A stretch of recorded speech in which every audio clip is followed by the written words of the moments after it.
saya lihat tema besarnya teman-teman masih berkaitan dengan Alkitab, maka dalam diskusi dengan Windy saya hanya akan kemudian di bagian kedua saya akan jelaskan sedikit bagaimana orang dari worldview yang berbeda itu kemudian melihat Alkitab. Baru saya akan di bagian terakhir saya akan ajak teman-teman untuk melihat bagaimana worldview yang biblical atau worldview Kristen itu kemudian dibangun di dalam kehidupan kita sehari-hari. Next. Ya, kita berdoa dulu ya. Kita berdoa. Bapa, kami berdoa menyerahkan waktu kami ke dalam tangan-Mu, dan hari ini kami mau belajar sedikit mengenai worldview Kristen sebagai sesuatu yang sangat penting di dalam kehidupan kami. Beranugerah dan berbelas kasihanlah bagi kami sehingga kami boleh mengerti kebenaran-Mu dan tahu bagaimana kami harus perlahan-lahan berproses untuk membangun worldview yang ada di dalam kehidupan kami. Ini doa kami, di dalam nama Yesus kami berdoa. Amin. Ya, teman-teman, saya mulai dengan menjelaskan bahwa semua kita, manusia, siapapun dia, termasuk siapapun dia, itu tidak bisa tidak melakukan sebuah proses di dalam kehidupannya dia yang disebut sebagai interpretasi atau judgment. Bahkan mungkin saya lebih tepat menggunakan kata istilah penilaian atau penghakiman. Kita tidak bisa menghindari itu. Memang Tuhan Yesus pernah bilang begini, jangan menghakimi. Tetapi yang dilarang oleh Tuhan Yesus adalah penghakiman tanpa standar yang benar. Kita sering berlindung di balik kata ini, jangan menghakimi. Tetapi sekali lagi Tuhan Yesus yang bilang jangan menghakimi adalah Tuhan Yesus yang kemudian melakukan penghakiman berkali-kali. Murid-murid Tuhan Yesus adalah murid-murid yang juga terus-menerus melakukan apa yang disebut sebagai penghakiman.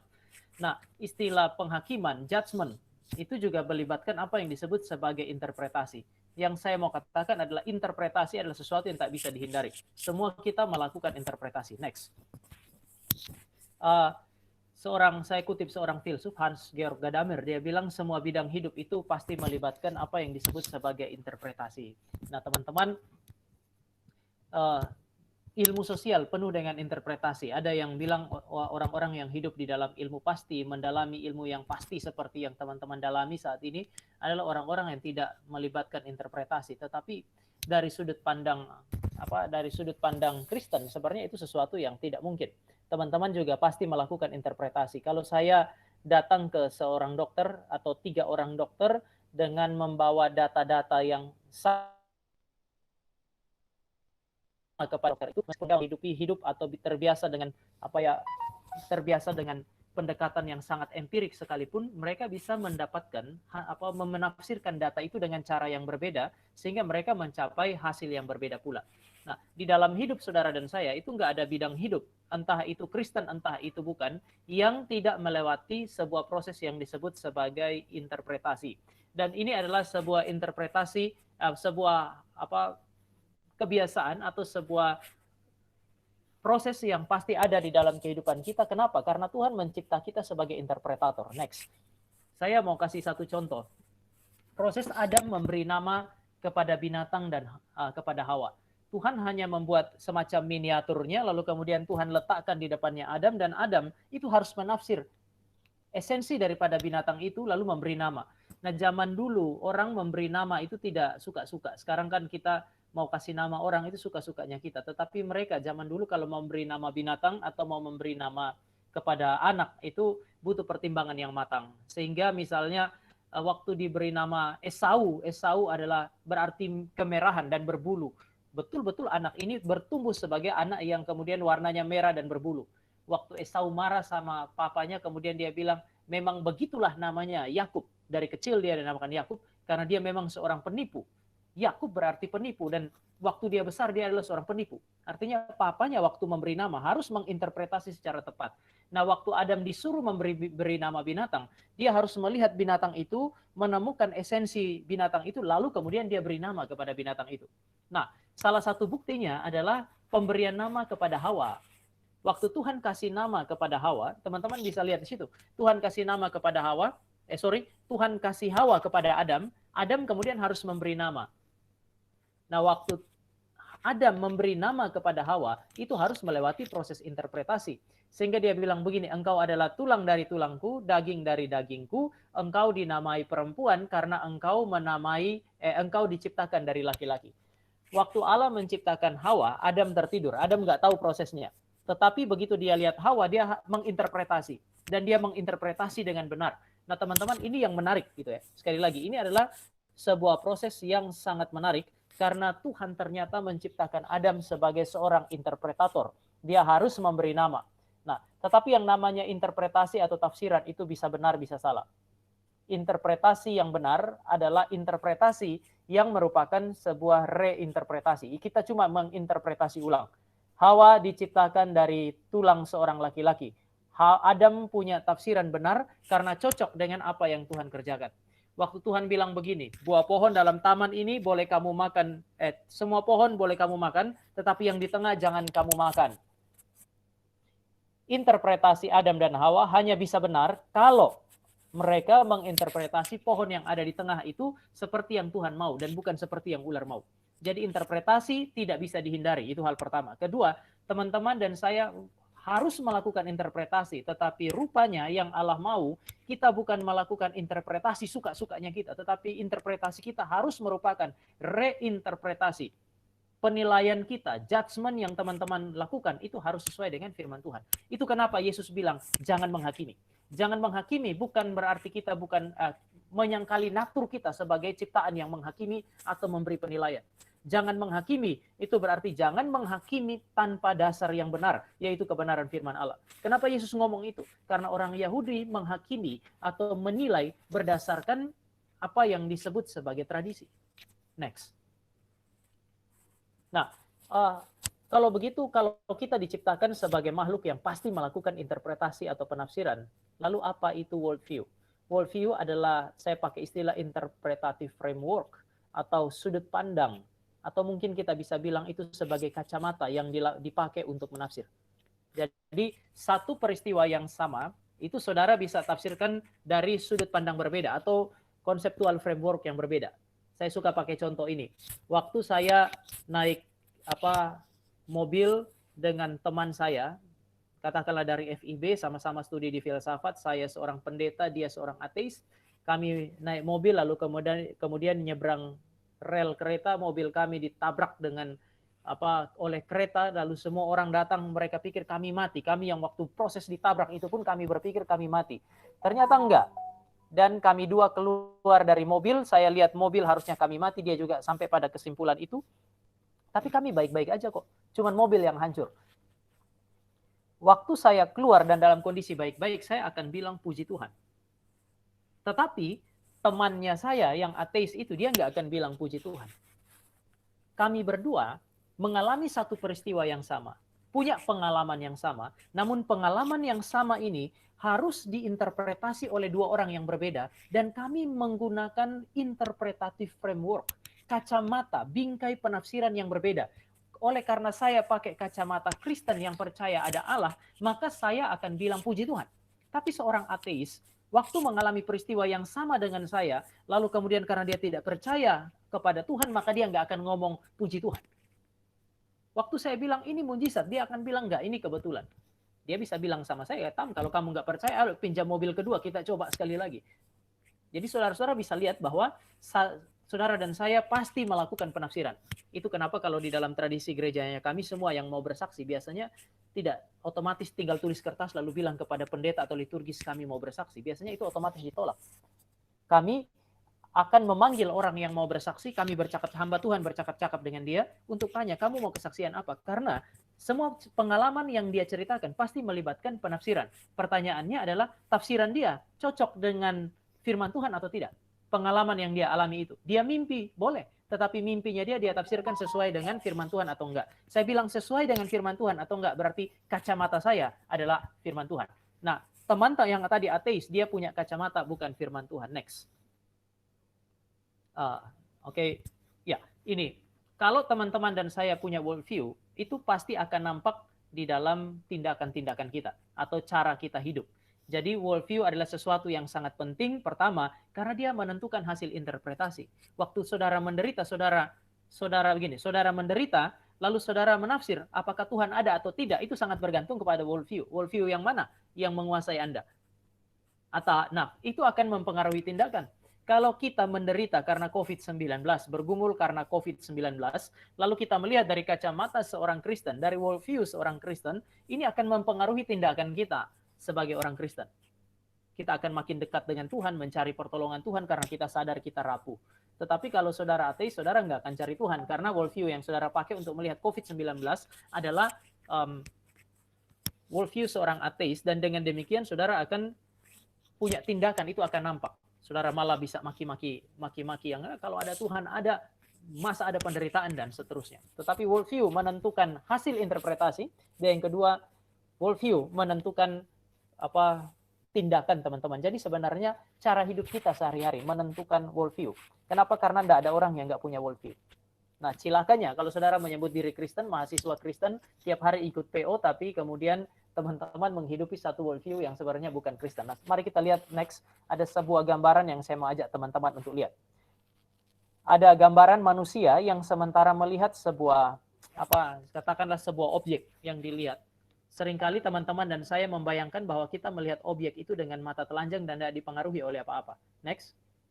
Tetapi secara filosofis dan teologis, teman-teman dan saya selalu melihat objek yang tadi kita kira kita lihat langsung, itu tidak pernah begitu. Kita punya penglihatan, kita punya pemahaman selalu diperantarai oleh semacam jendela atau kaca di depan kita. Itu yang saya sebut sebagai conceptual framework atau interpretative framework. Itu worldview. Kalau kaca itu berwarna biru, maka objek yang teman-teman lihat akan terlihat menjadi biru. Tadi saya bilang, kita lihat satu barang yang sama, tetapi kalau kaca ini, kacamata atau jendela yang digunakan untuk melihat objek itu kemudian berbeda, maka hasilnya itu juga pasti akan berbeda. Nah, tetapi kita seringkali tidak sadar situasi ini. Kenapa? Next. Karena kita melihat dari jendela ini melalui worldview, kita memahami segala sesuatu berdasarkan worldview. Next. Tetapi worldview itu next. Itu dia ada di dalam pikiran teman-teman dan saya. Bahkan, kalau teman-teman dan saya mau lihat, worldview adalah sesuatu yang ada di dalam bawah sadar kita tidak sadar bahwa dia ada. Tapi itu hanya nampak dari begitu saudara dan saya alami sesuatu, saudara dan saya menafsirkan, akan menunjukkan siapa kita. Worldview apa dalam pikiran kita. Lalu kemudian bagaimana kita bertindak, itu akan menunjukkan cara pikir kita atau worldview kita, Kristen atau bukan. Next. Oke, next. Nah, bagaimana worldview itu terbentuk? Pertama, worldview terbentuk dari sejumlah prinsip yang saudara dan saya yakini. Prinsip apa yang saudara dan saya yakini? Saya membedakan, prinsip yang diyakini di sini, saya membedakan secara ketat antara confessional belief dengan convictional belief. Confessional belief itu pengakuan kita di mulut. Belum tentu cocok dengan apa yang ada di hati. Tetapi keyakinan hati yang paling dalam, itulah yang disebut sebagai convictional belief. Confessional belief itu seperti teman-teman dan saya, kalau di gereja-gereja tertentu, kita mengucapkan pengakuan iman rasuli. Aku percaya kepada Allah, Bapa yang Maha Kuasa, pencipta langit dan bumi. Nah, itu kan bisa jadi confessional belief, kita mengucapkan dengan mulut, tapi belum tentu kita meyakini Allah Tritunggal di dalam hati kita. Sehingga kita waktu berbicara mengenai pengakuan iman rasuli itu bisa jadi confessional belief, tapi belum tentu menjadi convictional belief. Syukur-syukur kalau itu adalah confessional belief, yang keluar dari mulut kita, yang cocok dengan apa yang ada di dalam hati kita. Nah, worldview terbentuk dari mana? Worldview itu terbentuk dari convictional belief, bukan confessional belief. Maka hati-hati.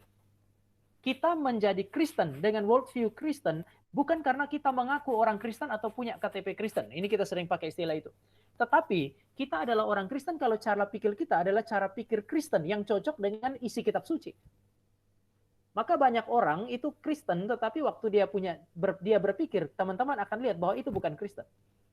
Ya, kebetulan karena disertasi saya membahas mengenai worldview, maka beberapa tahun terakhir saya bergumul dengan tema ini, saya bergumul dengan proses ini, sehingga kemudian waktu ngobrol dengan pemuda, saya pernah beberapa kali itu akhirnya panggil mereka lalu ngobrol, dan saya akhirnya mesti bilang bahwa sepanjang kita ngobrol sebelum saya panggil kamu ke sini, saya panggil kamu ke sini oleh karena saya lihat bahwa selama kita bercakap-cakap, worldview yang kamu pakai untuk mengeluarkan pendapat, itu bukan worldview Kristen.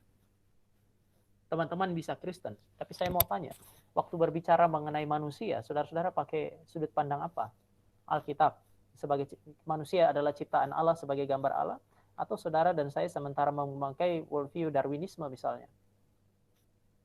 Hati-hati, karena worldview menentukan siapa saudara dan saya yang sebenarnya. Ini bicara bukan confessional belief, tapi bicara mengenai convictional belief. Saya pakai contoh, ada di STP-nya kami dulu itu tempat saya studi magister saya adalah satu tempat di mana lebih banyak laki-laki daripada perempuan. Itu membuat calon-calon pendeta yang jomblo itu, yang laki-laki itu kesulitan karena yang perempuan sedikit. Nah, waktu mereka biasanya yang cowok itu lebih suka cari calon istri yang sama-sama pendeta biar bisa saling dukung lah gitu. Nah, tapi kalau jumlah yang wanita itu lebih sedikit kan, ini kami pakai istilah keterbatasan sumber-sumber lah. Sehingga waktu teman-teman yang wanita ada, kadang-kadang kita yang cowok juga ngobrol, itu cocok sama kamu dan seterusnya. Tapi satu waktu itu ada satu mahasiswa yang lagi berdiri, cowok, mereka lagi ngobrol, lalu ada seorang mahasiswi lewat, lalu dia bilang begini sama teman-temannya, waduh, siapapun yang dapat dia nggak beruntung. Jadi cowok ini mengatakan bahwa siapapun yang dapat cewek itu pasti nggak beruntung. Wah, semua cowok itu agak kaget, soalnya sang cowok nggak menjelaskan kenapa kalau dapat dia nggak beruntung. Tapi itu bikin kesulitan makin besar. Sumber-sumber sudah berkurang, sudah kurang orang, sekarang dikurangi lagi satu.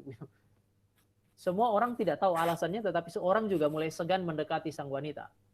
Tapi beberapa bulan kemudian orang yang laki-laki yang bilang begini, siapapun yang dapat perempuan itu tidak beruntung, kemudian menjadi pacar daripada perempuan ini. Bagi saya sebenarnya yang dia bilang di dalam hati begini, dia dari mulut siapapun dapat perempuan ini nggak beruntung, tetapi dalam hatinya dia sementara bilang apapun yang terjadi saya akan dapat perempuan ini. Saudara bisa lihat ya, confessional belief itu keluar dari mulut tapi belum tentu merupakan keyakinan hati. Convictional belief adalah keyakinan hati yang saudara bisa ucapkan melalui mulut atau kadang-kadang saudara diamkan di dalam hati. Nah, ini worldview terbentuk dari mana? Worldview terbentuk dari hal-hal yang saudara yakini benar di dalam hati. Convictional belief. Lalu dia akan mempengaruhi seluruh hidup saudara dan saya. Saya pakai istilah kesadaran praktis, artinya itu nggak usah kita pikir, itu otomatis keluar. Itu kenapa saya bilang hidup kita akan menggambarkan worldview kita. Next. Nah, worldview itu terbangun dari mana? Saya kasih satu kesimpulan aja di situ. Teman-teman dan saya punya worldview itu terbangun dari prinsip-prinsip yang kita yakini, dan itu adalah hasil kerja akal kita. Kalau teman-teman belajar kitab suci secara benar, dapat hamba Tuhan yang mengajar prinsip firman Tuhan dengan benar, saudara kuliah dapat dosen yang mengajar prinsip firman Tuhan dengan benar, saya yakin bahwa kebenaran Alkitab, kebenaran di dalam kitab suci, dan kebenaran di dalam ilmu alam atau ilmu yang bukan kitab suci, kebenaran yang ditemukan di dalam kitab suci dan ditemukan di dalam alam, saya pakai istilah kitab alam. Di dalam dua kitab ini, kalau saudara belajar dengan teliti dan menemukan kebenaran, kalau itu adalah kebenaran sejati, maka seharusnya dua ini nggak bertentangan. Nah, kalau teman-teman mendapatkan hamba Tuhan yang mengajarkan kebenaran, kalau teman-teman mendapatkan seorang dosen yang mengajar kebenaran, teman-teman membaca buku yang betul-betul mengajar kebenaran yang berbobot, worldview terbentuk dari mana? Itu hasil kerja akal.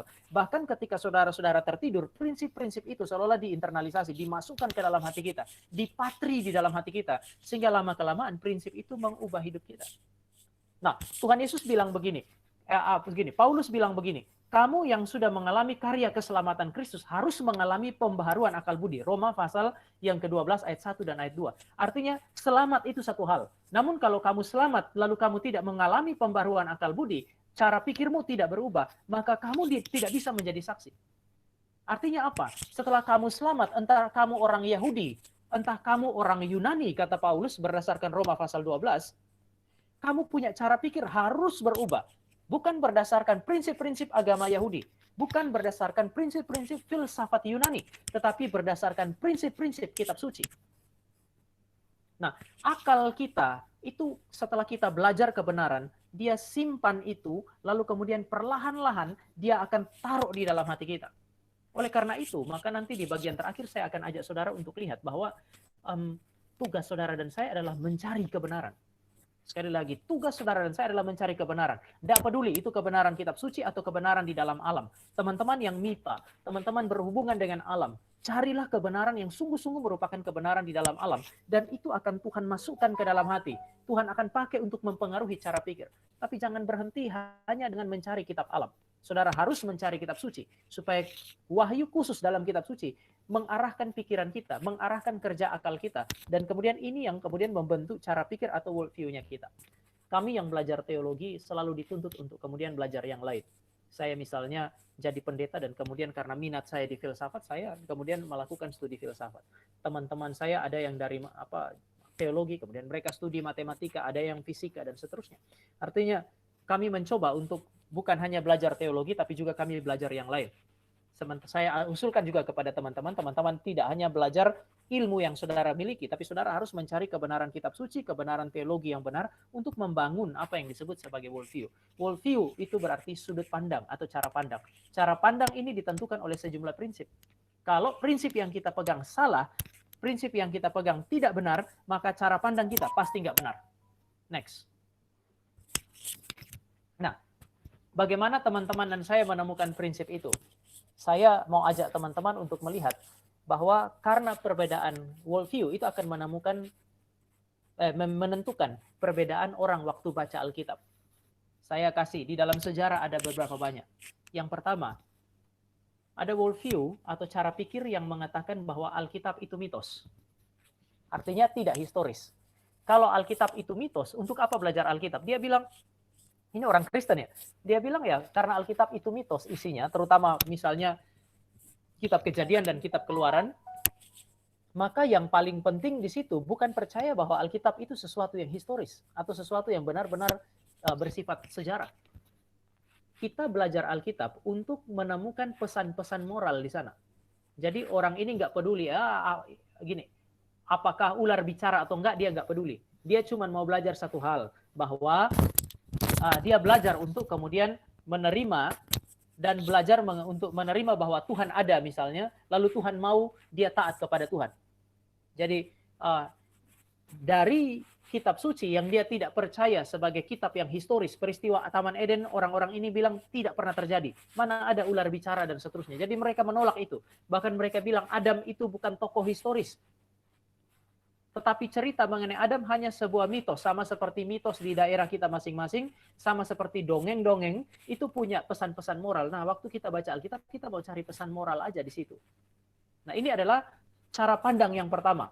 Dia mau membangun worldview Kristen, cara pikir Kristen, tetapi dengan cara melihat Alkitab hanya sebagai mitos.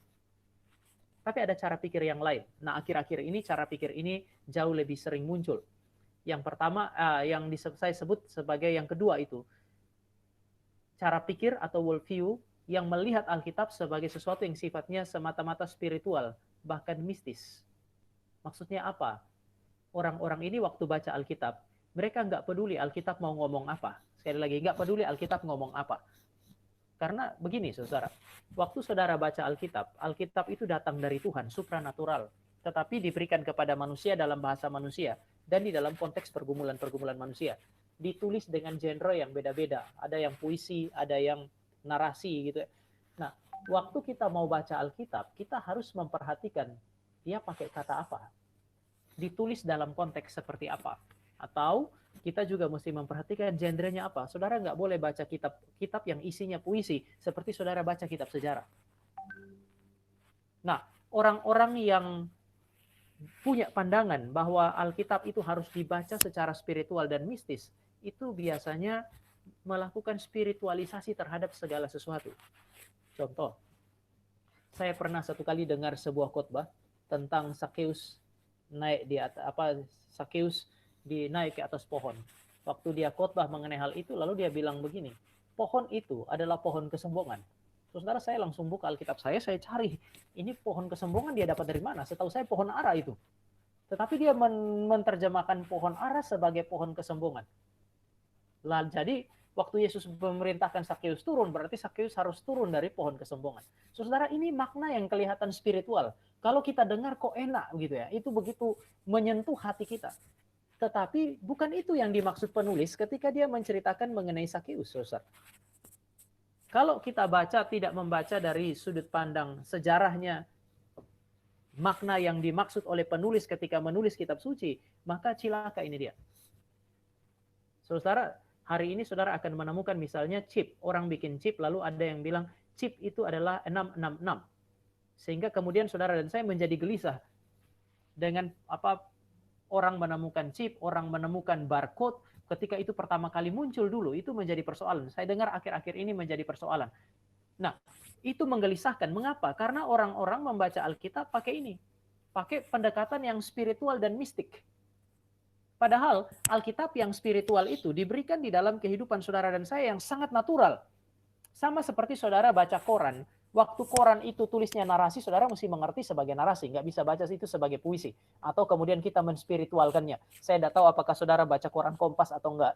Apakah saudara baca Kompas lalu saudara spiritualisasikan itu. Saya kira ini bermasalah kalau saudara melakukan itu. Nah, Alkitab karena ditulis dalam bahasa manusia, menggunakan konteks manusia. Ada seorang penulis bahkan bilang begini, baca Alkitab itu kita percaya spiritual, tetapi setialah kepada misalnya genrenya, seperti kita baca koran itu.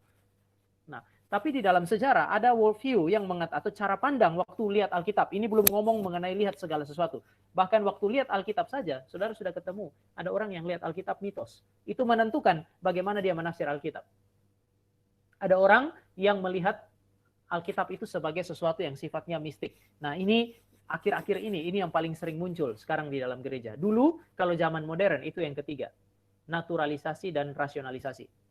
Ada satu zaman di mana segala sesuatu di dalam Alkitab yang dianggap tidak masuk akal itu kemudian disingkirkan.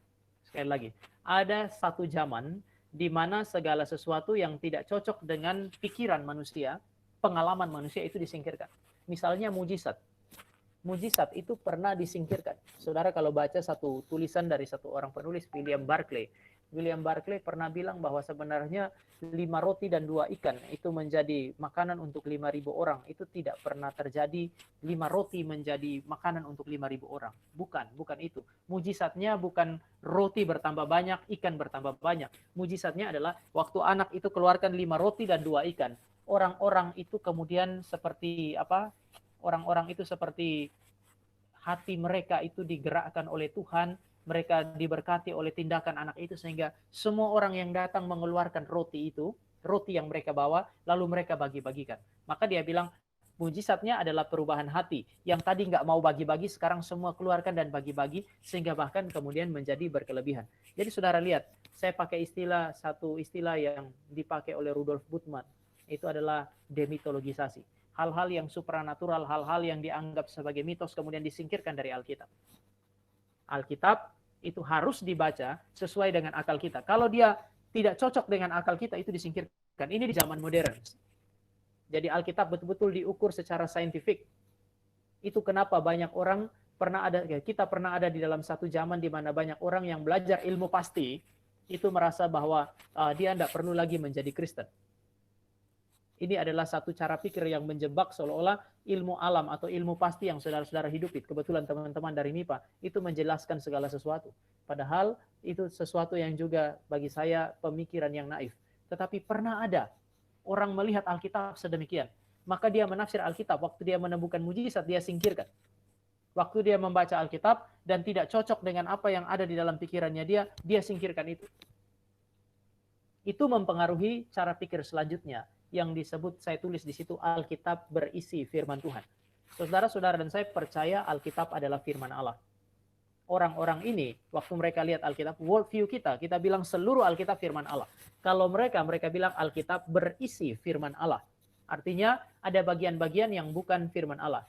Nah, saya lihat sekarang makin berkurang, tetapi ada satu masa di waktu saya masih kuliah, kira-kira tahun 2000-an, tahun 2000 awal itu ada, kalau saudara pergi ke toko-toko buku Kristen, saudara akan menemukan Alkitab yang kata-katanya itu diwarnai beda-beda. Ada yang warna hitam, umumnya itu pada kata begini, berfirmanlah Allah, lalu kata-kata Allah itu warna hitam. Lalu kemudian berkatalah Yesus, maka Yesus punya kata-kata itu kemudian dihitamkan. Lalu nanti saudara akan menemukan warna abu-abu. Abu-abu itu diberi tanda untuk kata-kata yang menurut mereka tidak jelas ini sebenarnya firman Tuhan atau bukan. Tapi saudara juga akan menemukan warna merah. Warna merah berarti bukan firman Tuhan. Nah, kalau saudara kumpulkan yang warna hitam atau warna hijau, itu mungkin Alkitab kita cuma tipis sekali. Gitu. Kenapa? Karena semua mereka beranggap bahwa Alkitab itu berisi firman. Alkitab itu bukan firman. Maka waktu mereka baca Alkitab, mereka menemukan hal-hal yang mereka yakini sebagai bukan firman, mereka singkirkan begitu saja. Saya tidak tahu apakah saudara-saudara pernah dengar, tetapi ada, kalau nanti saudara boleh klik itu search di Mbah Google itu, saudara akan menemukan nanti cari pakai kata Jesus Seminar.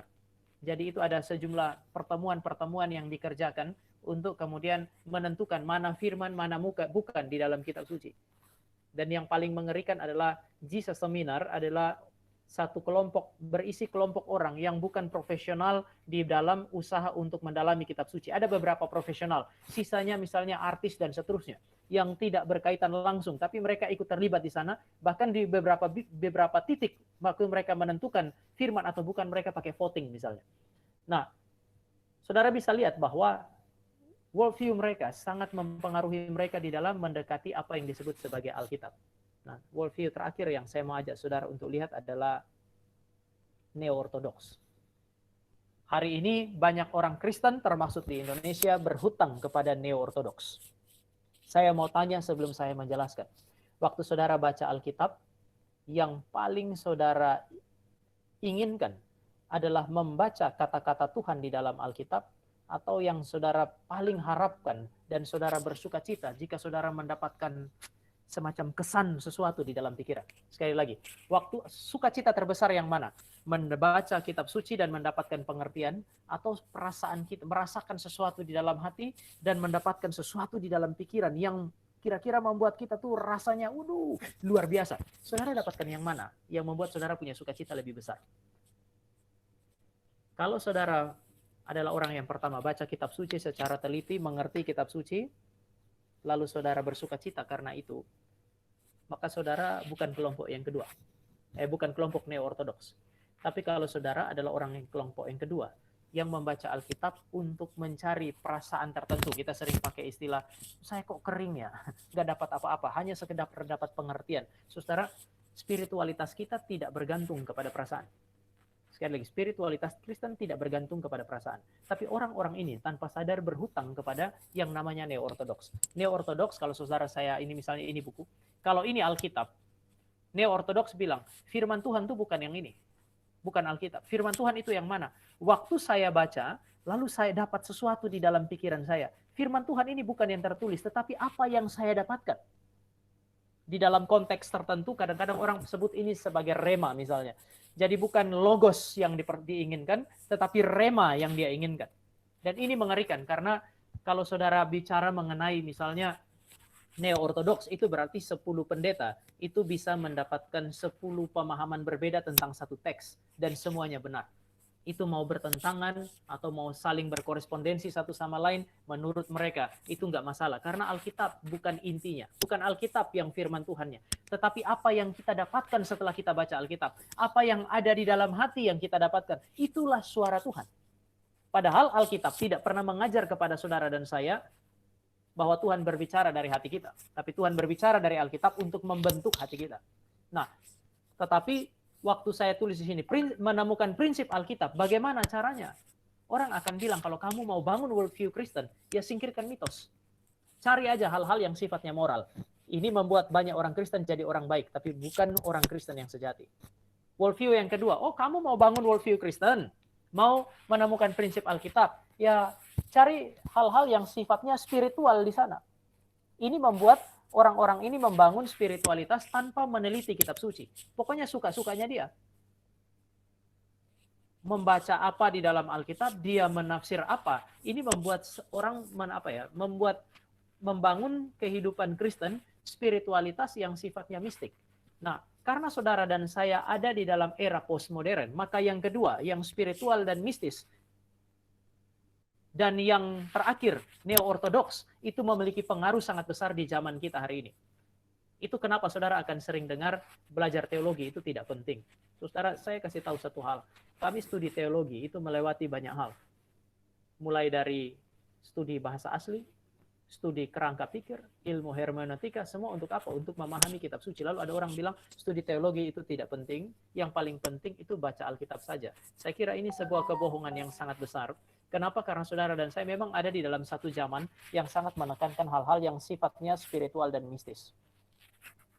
Kalau mau bangun worldview Kristen, dia bilang, gak usahlah belajar itu konteksnya apa. Kemarin saya sempat khotbah dan itu sempat jadi sedikit masalah. Saya dapat banyak email, saya dapat banyak WA karena persoalan itu.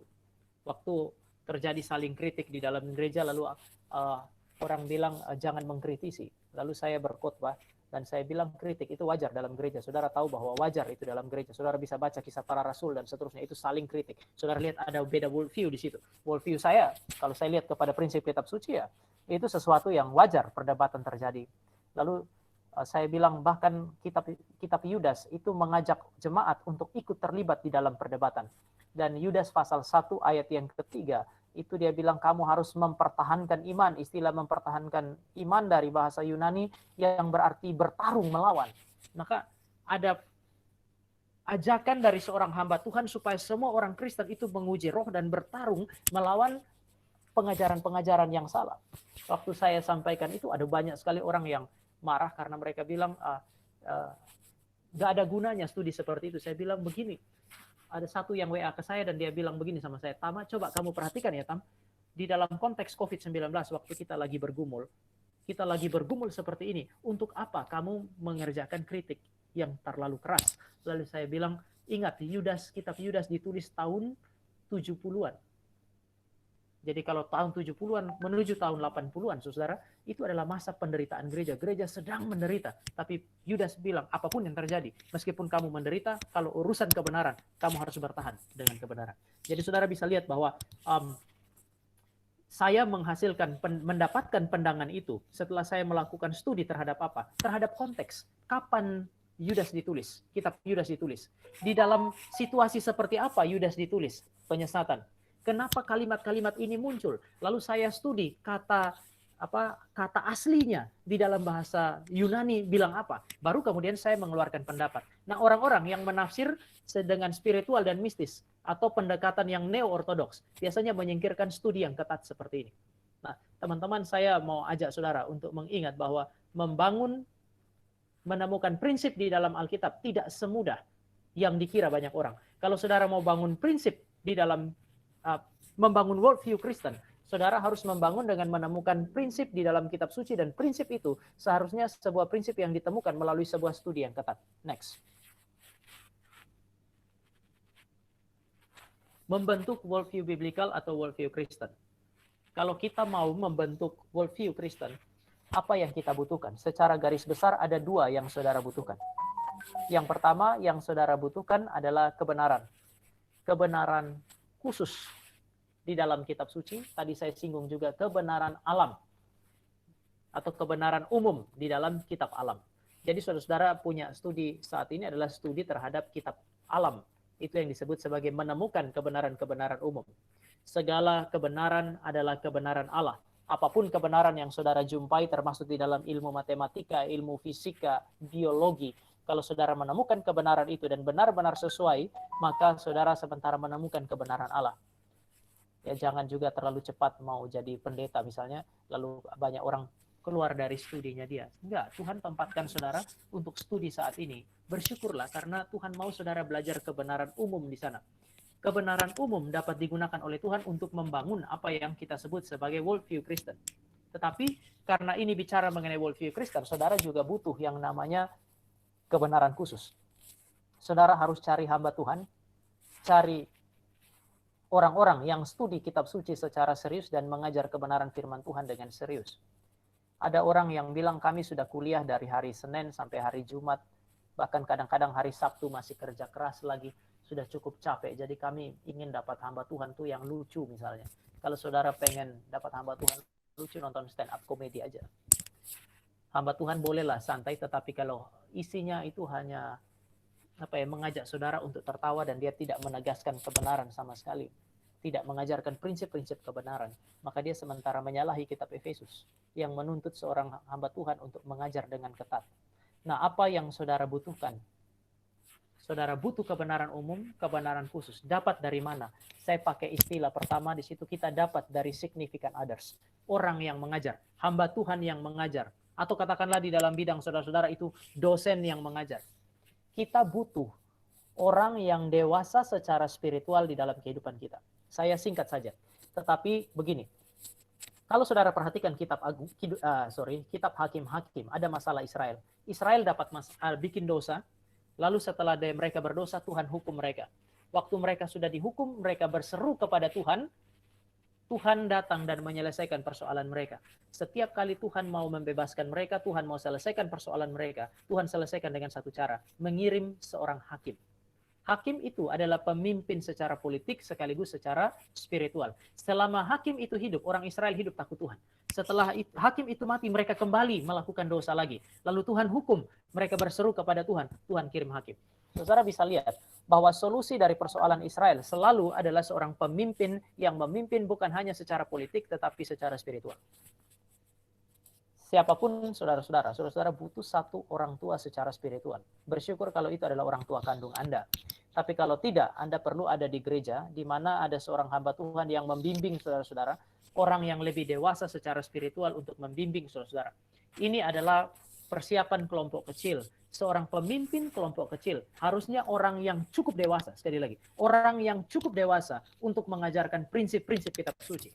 Kalau saudara adalah orang yang mau jadi pemimpin kelompok kecil, tetapi saudara tidak, sekali lagi ya, tidak melatih diri untuk mencari kebenaran dan mengajarkan kebenaran, saudara sementara melakukan sebuah kesalahan yang sangat besar, sebuah dosa yang besar, karena saudara menyangkali natur dan panggilan untuk menjadi significant others.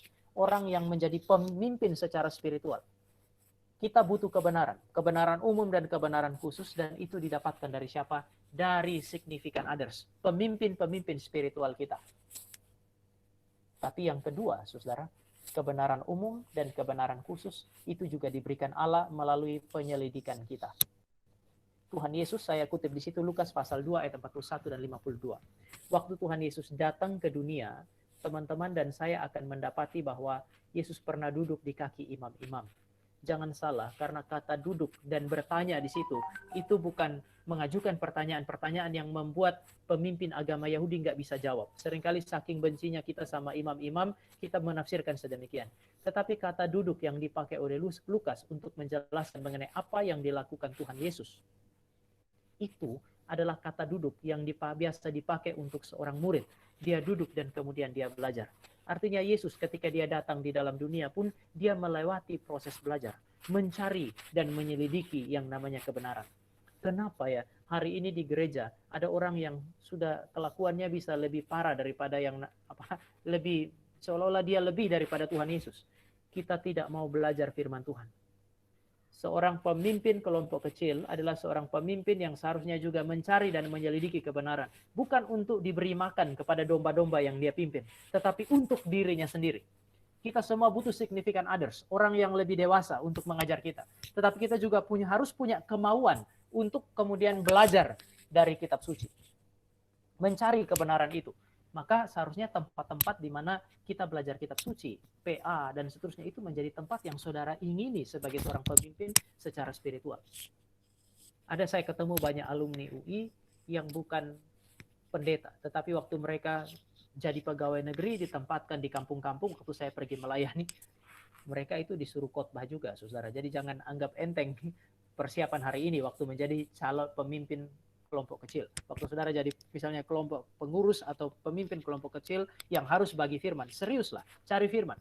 Karena satu saat nanti bukan tidak mungkin, meskipun Anda bukan pendeta, Tuhan bisa tempatkan Anda di satu tempat yang kemudian menuntut Anda untuk mau nggak mau cari firman, gali firman, lalu bagikan firman. Nah, supaya worldview Kristen itu dibangun, harus ada otoritas yang mengajar kita. Supaya worldview Kristen itu dibangun, harus ada kemauan di dalam hati untuk mencari kebenaran. Tetapi juga ketiga, memberi tempat bagi keraguan. Saya tidak tahu saudara pernah ragu-ragu atau enggak sebagai orang Kristen. Sekali lagi, apakah saudara pernah ragu-ragu? Banyak orang benci keraguan. Namun saya mau kutip Timothy Keller. Timothy Keller dia bilang, iman tanpa keraguan itu seperti tubuh tanpa antibodi. Saudara punya keyakinan-keyakinan tertentu sebagai orang Kristen. Tidak ada masalah ketika saudara sewaktu-waktu bertanya. Misalnya kita percaya Yesus itu Tuhan dan Juru Selamat. Kita percaya dia Allah dan manusia. Saudara boleh kok bertanya, lalu kenapa saya ini percaya ya kepada Yesus sebagai Tuhan dan Juru Selamat? Kenapa saya ini harus percaya bahwa Yesus itu Allah sejati dan manusia sejati? Bagaimana itu terjadi? Allah Tritunggal, satu Allah, tiga pribadi. Waktu saudara muncul pertanyaan-pertanyaan sedemikian, Tuhan nggak marah kok. Yohanes Pembaptis adalah seorang pengajar yang baik, seorang guru yang hebat, tetapi dia pernah ragu-ragu. Bahkan dia ragu-ragu apakah Yesus itu Mesias atau bukan. Sehingga dia utus 2 murid bertanya, dan Yesus tidak marah. Yesus menjawab keraguan. Maka saudara memberi tempat bagi keraguan di dalam hati kita. Selama saudara tidak brutal ya, saudara mempertanyakan apa yang saudara imani, itu sah. Tapi juga ada satu hal yang saya kira menarik. Kalau saudara baca Kisah Para Rasul 17 ayat 10 sampai 11. Sekali lagi, Kisah Rasul 17 ayat 10 sampai 11. Kalau saudara lihat, orang sering bilang bahwa kritik itu membuat saudara dan saya menjadi orang sombong. Tetapi tidak. Kisah Rasul 17 ayat 10 sampai 11, di situ dikatakan apa yang disampaikan oleh rasul-rasul diselidiki lagi, diuji oleh siapa? Oleh jemaat. Dan itu membuat jemaat punya hati itu lebih baik dari orang Kristen lainnya. Saudara bisa lihat bahwa Paulus datang dari satu tempat di mana jadi pasal 17 sebelum ayat 10 itu dikatakan Paulus diusir di satu tempat, saya lupa itu. Lalu datang di tempat di mana Kisah Para Rasul pasal 17 itu. Orang-orang yang didatangi Paulus dalam Kisah Rasul pasal 17 ayat 10 dikatakan orang-orang yang lebih baik hati. Kenapa? Karena mereka menyelidiki kitab suci dan mereka menguji apakah yang diajarkan Paulus dan lain-lain itu benar. Artinya, mereka bukan orang Kristen yang cepat percaya. Kalau saya bilang memberi tempat bagi keraguan, mungkin teman-teman kemudian bingung ya. Tapi maksud saya adalah sikap kritis, tidak asal percaya. Ini yang saya maksudkan. Termaksud kalau saya mengajar saat ini, saudara tidak boleh terlalu cepat percaya sebenarnya. Saudara boleh menguji apakah benar atau tidak. Kenapa? Karena Alkitab bilang uji roh. Jadi menguji, bersikap kritis itu bukan sikap orang sombong. Kritis adalah sikap orang percaya sejati. Nathanael waktu kemudian Filipus bilang kepada dia, kami sudah melihat Mesias itu, dia adalah Yesus orang Nazaret. Nathanael bilang, apakah yang baik itu bisa datang dari Nazaret? Ini orang kritis. Oleh sebab itu, maka waktu dia datang, Yesus jumpa dengan dia, Yesus langsung bilang, inilah orang Israel yang sejati. Maksudnya apa? Orang yang betul-betul kenal Tuhan harusnya adalah orang-orang yang cukup kritis, yang sanggup bertanya mengenai apa yang dia imani, mempelajarinya. Kalau saudara pernah mengkritisi sesuatu, maka saudara justru akan menjadi semakin kuat di situ. Worldview itu dibangun dari kebenaran yang orang ajarkan. Worldview dibangun melalui kebenaran yang saudara selidiki. Worldview Kristen dibangun melalui sikap kritis orang Kristen. Maka orang Kristen tidak boleh gagal untuk menjadi kritis. Saya termasuk salah satu hamba Tuhan yang tidak pernah mengajar jemaat saya untuk meninggalkan akalnya di rumah. Mereka harus bawa, mereka harus pakai akal budinya. Kenapa? Karena Petrus bilang, siapkan akal budimu. Saudara boleh baca 1 Petrus pasal yang pertama, mulai ayat 10 sampai ayat 13, dan saudara akan menemukan kalimat ini, siapkan akal budimu. Orang Kristen harus pakai akal budinya. Dia harus cukup kritis, bahkan ketika dia belajar kebenaran. Belajar kebenaran umum, belajar kebenaran khusus, dengan sikap kritis. Next. Bagaimana membangun worldview Kristen? Itu bukan hanya mencari kebenaran dari orang lain, mencari sendiri, dan kemudian bersikap kritis. Bukan hanya itu, tapi merespon dengan kebenaran. Meresponi kebenaran dengan hati atau sikap yang benar. Yang pertama saya pakai istilah berpihak kepada kebenaran. Ini mungkin saya pakai contoh satu filsuf namanya Hans-Georg Gadamer. Dia bilang begini, kadang-kadang waktu kita berdebat dengan orang lain kan kita emosi. Saking emosinya kita tidak mau terima semua. Padahal kalau saudara berdebat dengan orang lain, kadang-kadang lagi berdebat kita bisa rasa kayaknya dia yang benar deh. Pertanyaannya waktu kita merasa dia yang benar, sikap kita apa? Apakah kita langsung bilang, teman, ternyata kamu benar ya? Sorry, saya salah. Atau saudara meneruskan perdebatan sampai saudara yang menang. Betul, nanti saudara rubah sikap. Tetapi saudara meneruskan pertarungan itu sampai selesai. Dan harus saudara yang menang. Kalau saudara melakukan itu, maka saudara tidak berpihak kepada kebenaran. Yesus bilang begini, aku datang bukan untuk membawa damai, tapi aku datang untuk membawa pedang. Kalau sudah berurusan dengan kebenaran, kita akan rela kehilangan apapun. Kita rela kehilangan orang-orang yang kita cintai. Karena saya berpihak kepada kebenaran, bukan kepada yang lain. Saudara, saya pakai istilah berpihak kebenaran, kepada kebenaran berarti saya menjadikan kebenaran itu sebagai milik yang paling berharga yang harus dipertahankan. Karena saya yakin bahwa dia benar. Hanya dengan cara ini, maka worldview Kristen dibangun. Ini kenapa saya tadi ngomong mengenai convictional belief, bukan confessional belief. Maka setelah saudara belajar di gereja, saudara belajar di PJ selama saudara kuliah, prinsip-prinsip yang diajarkan atau dikhotbahkan hamba-hamba Tuhan itu lewat begitu saja atau menjadi milik saudara. Berpihak kepada kebenaran berarti menjadikan dia sebagai milik. Dan berpihak kepada kebenaran berarti dalam situasi apapun itu yang saya lakukan. Kalau bilang jujur ya dalam segala situasi saya jujur. Melayani dengan tulus maka di dalam segala situasi saya melayani dengan tulus. Ini berarti berpihak kepada kebenaran. Orang mau ngomong apa, orang mau setuju, orang mau tidak setuju, karena saya berpihak kepada kebenaran, bukan kepada mereka, saya nggak peduli. Ini sesuatu yang sangat sulit di dalam kehidupan kita sebagai orang Kristen. Tetapi kalau saudara mengerjakannya, maka worldview Kristen akan terbangun.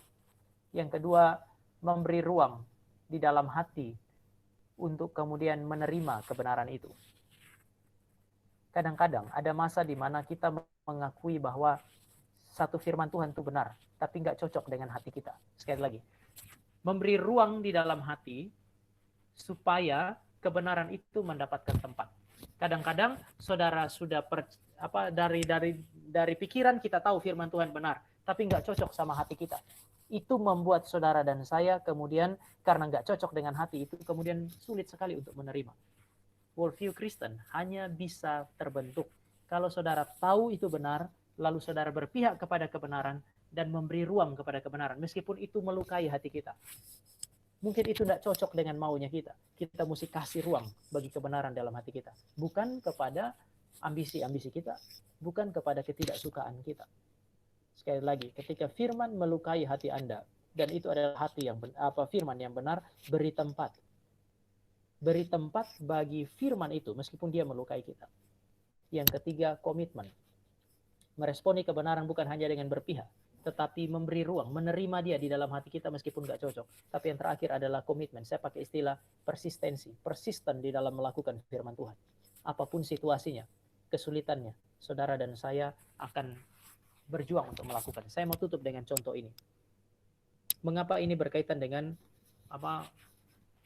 berkaitan dengan worldview Kristen, persistensi ini? Saya mau kasih satu contoh.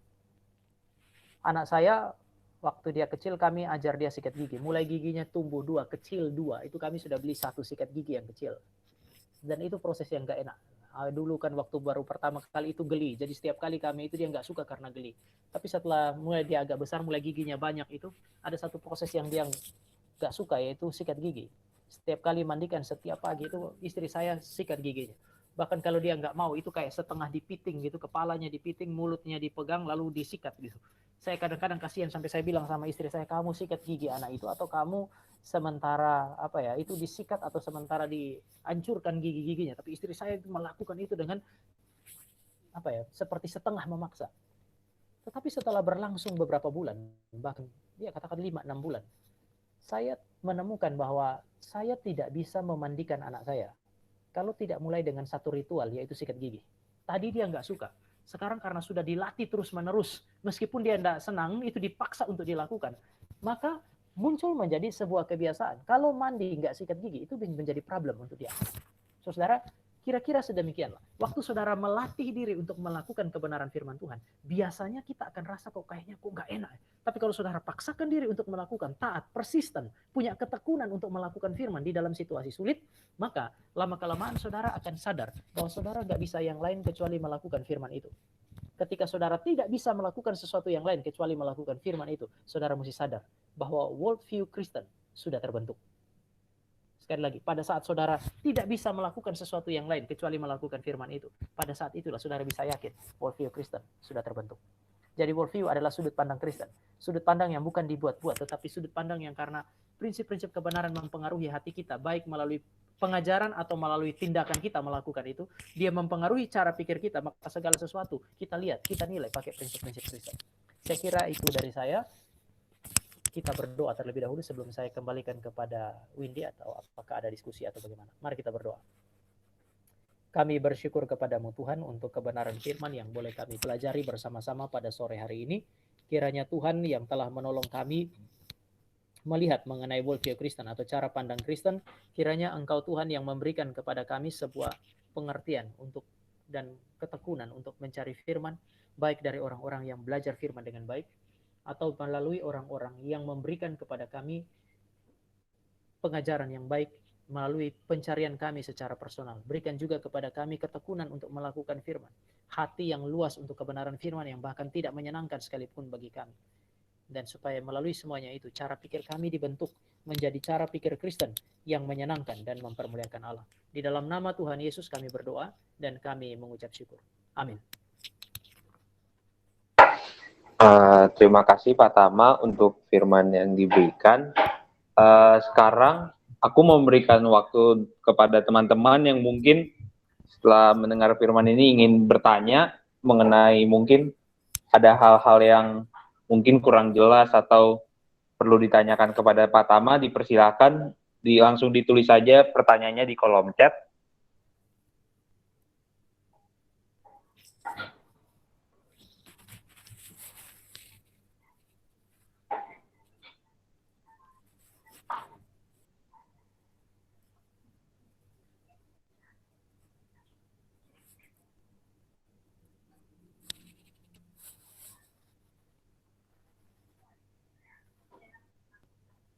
Sekali lagi aku memberikan kesempatan untuk teman-teman, jangan malu-malu untuk bertanya, mungkin ada yang kurang jelas atau mungkin kayak ingin kayak meminta ya sebenarnya yang baik kayak gimana gitu.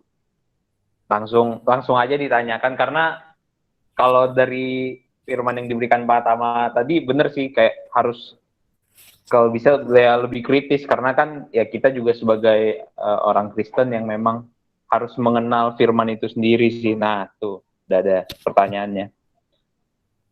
Pak Tama boleh langsung menjawab. Jadi pertanyaannya tuh, gimana ya cara kita bisa memastikan kalau cara pandang kita dalam memandang Alkitab itu sudah benar, dari Kak Jessica? Oke. Sebenarnya pertama adalah tadi saya bilang bahwa ini kan bicara mengenai apa yang disebut sebagai prinsip sih. Jadi bagaimana cara kita memastikan kalau cara pandang kita dalam memandang Alkitab itu sudah benar. Sebenarnya ada beberapa prinsip dasar yang teman-teman nggak punya. Pertama, apakah teman-teman melihat Alkitab itu sebagai firman Allah atau bukan? Kalau teman-teman lihat itu sebagai firman Allah, maka karena ini bicara mengenai worldview, pertanyaan yang kedua adalah bagaimana sikapnya teman-teman terhadap Alkitab. Apakah ada semacam kerinduan, sekali lagi, apakah ada kerinduan di dalam hati untuk kemudian terus mendekat dengan Allah atau yang telah berfirman kepada saudara melalui kitab suci? Nah, saya pernah diskusi dengan beberapa pemuda misalnya, dan yang saya dapati adalah mereka mengatakan bahwa Alkitab itu firman Allah. Tetapi anehnya, mereka lebih cenderung untuk mencari tahu kehendak Tuhan itu melalui hal-hal yang lain yang bukan firman Allah.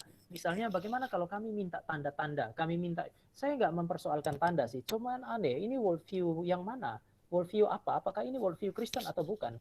Karena orang-orang yang, maafkan saya pakai istilah, orang-orang yang Alkitab sebut sebagai kafir atau orang-orang yang tidak kenal Tuhan, yang hidup di dalam mistisisme, itu pun bergantung kepada tanda-tanda untuk tahu kehendak Tuhan. Nah, ini yang saya sebut sebagai sikap. Kalau saudara lihat Alkitab itu sebagai firman Allah, maka kalau mau bersekutu dengan Allah, saudara mencari firman, bukan mencari dalam tanda petik kepuasan di dalam hati kita misalnya. Atau ketika saudara berhadapan dengan firman Allah, apakah saudara punya kerinduan untuk mendapatkannya, mencari jalan keluar dari masalah dengan menyelidiki kitab suci atau enggak?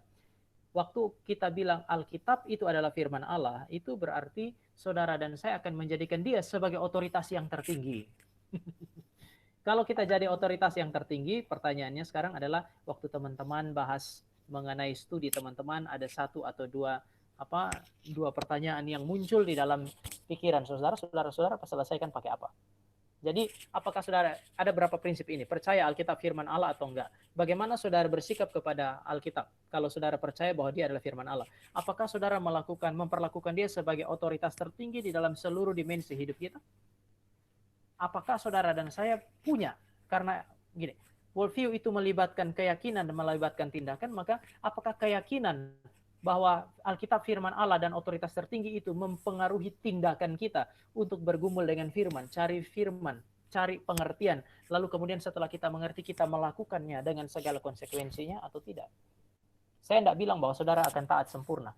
Namun perjuangan, saya pakai istilah persisten tadi, persistensi untuk melakukan kebenaran firman, gagal lalu bangun dan berjuang lagi, itu akan menunjukkan bahwa saudara sebenarnya punya worldview Kristen. Saya nggak tahu saya menjawab atau enggak, tapi mungkin bisa di chat supaya saya menjawab lagi kalau seandainya enggak. Ini ada yang kedua, saya mau bertanya bagaimana kita menghadapi teman-teman kita bila dia memiliki worldview yang neo-ortodoks. Kesulitan dari teman-teman yang neo-ortodoks adalah mereka sangat mengandalkan apa yang disebut sebagai perasaan. Itu hal pertama. Yang kedua, mereka sangat mengandalkan apa yang mereka temukan dengan pikiran mereka atau dengan perasaan mereka dibandingkan Alkitab itu sendiri. Tetapi karena biasanya ini juga adalah orang-orang Kristen, dan maafkan, tetapi menurut saya lebih banyak anak muda sekarang adalah anak muda yang terjebak di dalam neo-ortodoksi tanpa sengaja. Sehingga dia bisa ngomong dengan mulutnya, confessional belief, bahwa dia percaya Alkitab adalah firman Allah. Bagaimana saudara menghadapi orang-orang seperti ini? Saudara harus menghadapi dia dengan mengingatkan dia kepada confessional belief-nya dia.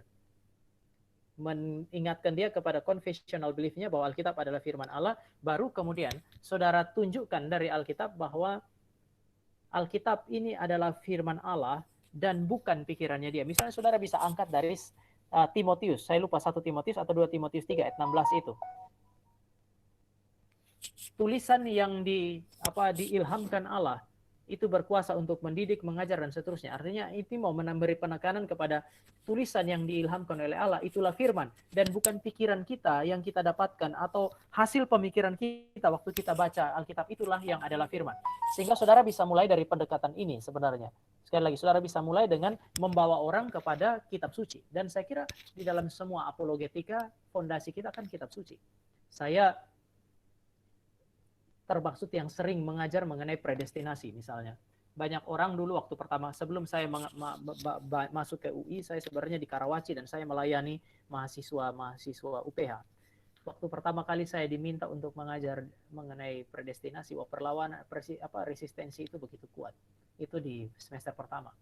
Sehingga saya pikir saya harus menemukan jalan keluar. Dan yang saya temukan adalah mereka selalu bilang, itu kan Pak Tama aja yang bilang, atau mereka bilang Bang, itu kan Bang Tama aja yang bilang kan. Itu kan karena memang kamu suka filsafat, kamu suka teologi, ya begitu. Itu Alkitab nggak bilang begitu. Maka di semester kedua saya ganti polanya. Polanya bagaimana? Di semester kedua saya mulai dengan menunjukkan kepada mereka mengenai ayat-ayat kitab suci yang kemudian memang berbicara mengenai apa yang disebut sebagai predestinasi. Setelah itu responnya jauh berbeda. Dengan demikian, mungkin kalau pertanyaannya adalah bagaimana dengan mau melayani saudara-saudara yang neo-ortodoks ini, ya saudara mesti mulai dengan menunjukkan bahwa yang adalah firman Tuhan itu Alkitab, bukan apa yang ada di dalam pikiran mereka. Shalom Pak, saya mau bertanya bagaimana cara kita mengetes apakah kita sudah punya worldview sesuai Alkitab sudah benar. Apakah dengan mentor atau dengan teman seperti itu Pak? Sebenarnya kita itu akan sulit sekali lagi. Ya, worldview itu adalah di dalam bawah sesuatu prinsip-prinsip yang tertanam di dalam bawah sadar. Sehingga kapan saudara akan bisa melihat dengan jelas worldview Kristen itu ada atau tidak, sesuai dengan Alkitab ada atau tidak. Itu akan terlihat jelas pada saat saudara berhadapan dengan krisis. Sekali lagi, worldview yang sesungguhnya akan muncul ketika saudara berhadapan dengan krisis. Misalnya saudara percaya Yesus adalah Tuhan atau Alkitab adalah firman Allah, lalu kemudian saudara berhadapan dengan satu masalah yang meragukan itu. Apakah saudara masih meyakini atau tidak? Jadi kalau ini bicara mengenai tes yang sesungguhnya itu adalah krisis. Tes yang sesungguhnya adalah kesulitan-kesulitan hidup saudara dan saya. Itu kenapa Tuhan saya kira tidak akan meloloskan saudara dan saya dari apa yang disebut sebagai masalah. Jadi hal yang pertama yang saudara bisa pakai untuk melihat apakah kita punya worldview Kristen adalah apakah saudara bertahan dengan prinsip-prinsip firman Tuhan yang pernah saudara dengar dan saudara pelajari. Itu saudara masih tetap bertahan dengan prinsip-prinsip itu ketika saudara ada dalam kesulitan, termasuk kesulitan yang menantang prinsip-prinsip itu atau tidak. Misalnya, ya jujur, apakah saudara masih tetap jujur ketika saudara harus mempertaruhkan kuliah saudara, nilai saudara antara hidup dan mati? Masih jujur enggak? Kalau enggak, berarti itu bukan worldview Kristen, itu confessional belief Kristen. Saudara percaya bahwa harus jujur, saudara ngomong begitu. Itu confessional belief, itu bukan convictional belief Kristen. Kalau itu convictional belief, mau lulus mau nggak lulus saya jujur. Itu alat uji pertama. Yang kedua memang yang Samuel ngomong benar. Saudara perlu ya mentor atau teman yang kemudian bisa, karena kita sulit untuk sadar sesuatu yang sudah tersimpan di dalam bawah sadar kita, maka butuh teman, butuh hamba Tuhan. Itu kenapa tadi saya bilang butuh significant others yang kemudian mengerti firman dan kemudian menunjukkan kepada saudara, kayaknya kamu punya cara pikir tadi itu nggak benar. Nah ini yang menjadi persoalan dalam gereja saat ini adalah banyak orang Kristen kan nggak mau jadi begitu. Sebenarnya butuh teman, saudara butuh teman yang benar, bukan teman yang baik. Kita suka teman yang baik, tetapi kita nggak butuh teman baik sebenarnya. Kita butuh teman yang benar. Teman yang baik adalah teman yang mengiyakan semua yang kita mau. Teman yang benar adalah teman yang sanggup berkata tidak untuk kita. Nah, teman seperti ini akan menolong kita untuk menguji. Nah, baik jika saudara ada di dalam gereja, bergaul dengan hamba Tuhan. Ya kalau hamba Tuhan, kadang-kadang itu jarak dengan jemaat, itu seperti Tuhan dengan jemaat juga, jadi susah. Tapi saudara bisa cari orang-orang yang lebih dewasa secara spiritual untuk kemudian bergaul dengan mereka, membuat mereka itu terbuka kepada mereka supaya mereka juga memberi masukan-masukan. Samuel benar, Samuel. Kamu butuh, kita butuh teman yang mengerti firman tentu saja. Karena kalau teman nggak mengerti firman, teman nggak mengerti kebenaran, dia nggak bisa jadi mentor untuk kita.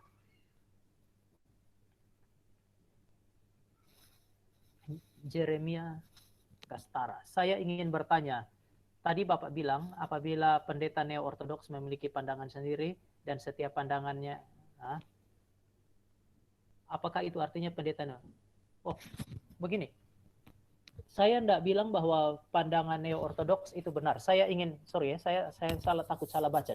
Saya ingin bertanya, tadi Bapak bilang, apabila pendeta neo-ortodoks memiliki pandangan sendiri dan setiap pandangan itu benar adanya. Apakah itu artinya pendeta neo-ortodoks memiliki worldview yang berbeda dalam Alkitab, dalam setiap hal, atau kejadian yang ada di dalam Alkitab? Menurut saya ada dua pertanyaan. Yang pertama, saya bilang bahwa kalau ada seorang Kristen, entah pendeta, entah bukan, yang neo-ortodoks, kalau dia punya pandangan cenderung kepada apa yang disebut sebagai neo-ortodoks, itu adalah pandangannya sendiri. Nah, pandangan sendiri itu saya tidak bilang bahwa setiap pandangan itu benar loh. Karena saya bukan seorang relativis yang mengatakan bahwa semua pandangan itu benar. Tetapi dia akan mengatakan bahwa pandangan dia benar, maka dia butuh apa yang disebut sebagai alat uji. Sebenarnya kan saya juga melakukan sesuatu yang kira-kira mirip. Saya baca Alkitab, lalu kemudian saya melakukan apa yang disebut sebagai penafsiran. Oleh sebab itu, maka pendeta-pendeta yang neo-ortodoks itu begini, saya melakukan penafsiran tetapi saya nggak akan bilang begini, inilah firman Allah yang sesungguhnya tafsiran saya. Nggak bisa. Nah, waktu pendeta neo-ortodoks dia melakukan apa yang disebut sebagai penafsiran terhadap kitab suci, kadang-kadang itu kan hanya semata-mata apa yang dia dapatkan di dalam pikiran dan hati. Saya pakai istilah kesan di dalam pikiran dan hati terhadap kebenaran firman Allah. Saudara nggak bisa sebut itu sebagai firman Allah. Maka ini perlu diuji, apakah kesan itu benar atau tidak. Saudara kalau mau jujur pun, saudara waktu baca Alkitab renungan pagi, begitu berhadapan dengan satu ayat kitab suci, saudara bisa punya kesan tertentu. Kalau saudara punya kesan, saudara nggak akan bilang bahwa kesan itu adalah firman Allah. Kalau saudara bilang kesan itulah firman Allah, maka saudara sementara terjebak di dalam apa yang disebut sebagai neo-ortodoks. Tetapi kalau saudara bilang ini kesan saya terhadap firman Tuhan, Alkitab adalah firman Tuhan, lalu saya menguji. Nah itu bisa. Artinya, apakah itu artinya pendeta neo-ortodoks memiliki worldview yang berbeda dari Alkitab? Saya kira ya, Alkitab mengatakan kepada saudara dan saya bahwa satu-satunya firman Allah adalah Alkitab, bukan tafsiran kita, bukan teologi kita, bukan kesan kita terhadap kebenaran firman Allah. Oleh sebab itu, maka teologi, interpretasi atau tafsiran ataupun kesan kita terhadap Alkitab harus diuji lagi dengan ayat-ayat kitab suci. Kalau nanti saya tidak tahu slide yang saya berikan itu dibagi atau enggak, tetapi setelah ucapan terima kasih slide terakhir, itu di bawah itu saya ada kasih lagi slide. Dan ada satu prinsip yang mengatakan bahwa Alkitab menafsir Alkitab. Kalau saudara punya kesan terhadap kitab suci, mungkin bisa tolong slide-nya. Kalau seandainya saudara sementara baca Alkitab, seorang pendeta berkhotbah, saudara tinggal bandingkan dengan isi kitab suci yang lain.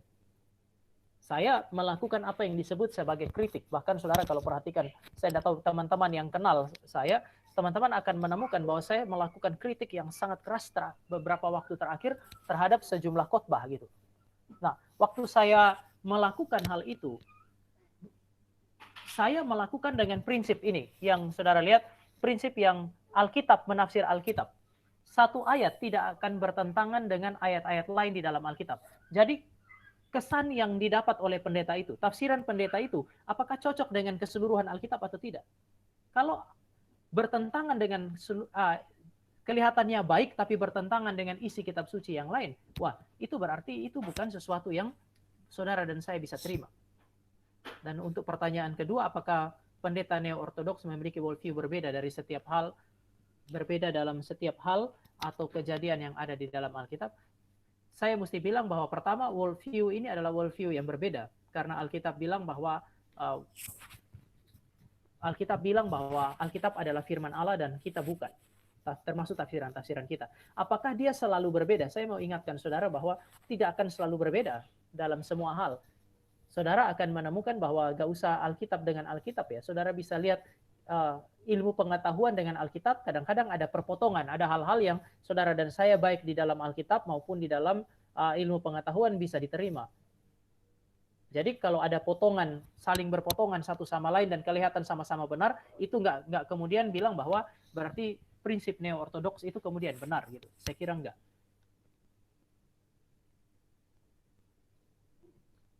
Pak, kita hidup di zaman postmodern yang menekankan relativisme.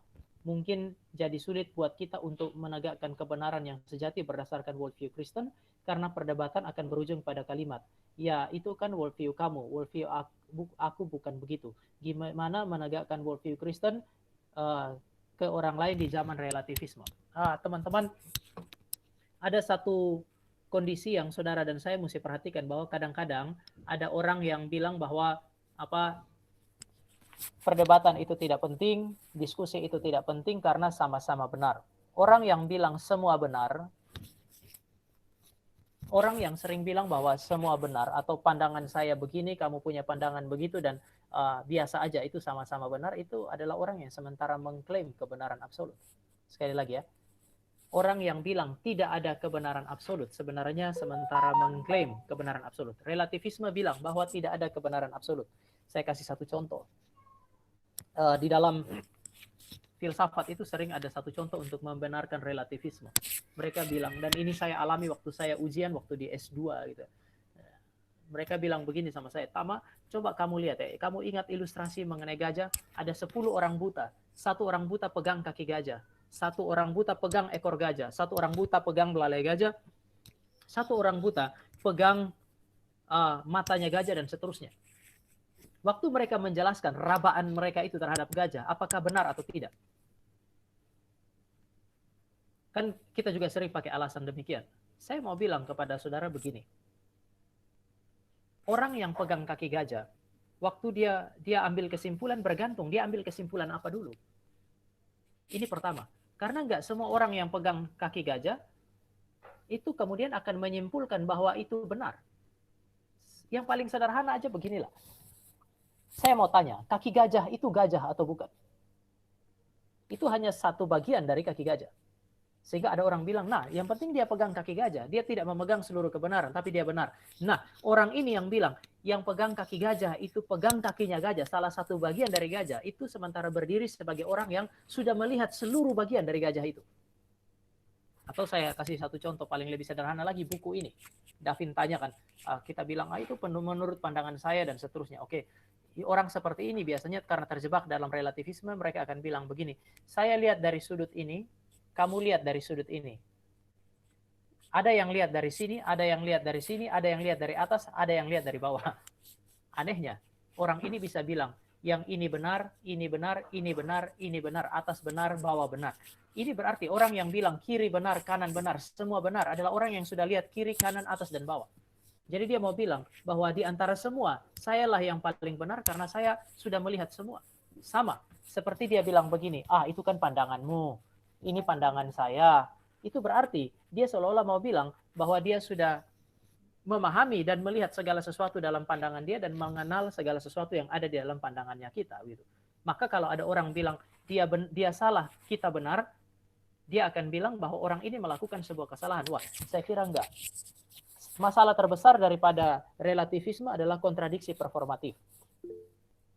Dia bilang bahwa tidak ada kebenaran absolut, tetapi dia selalu menempatkan diri pada posisi yang absolut. Ini menjadi persoalan terbesar di dalam apa yang disebut sebagai relativisme.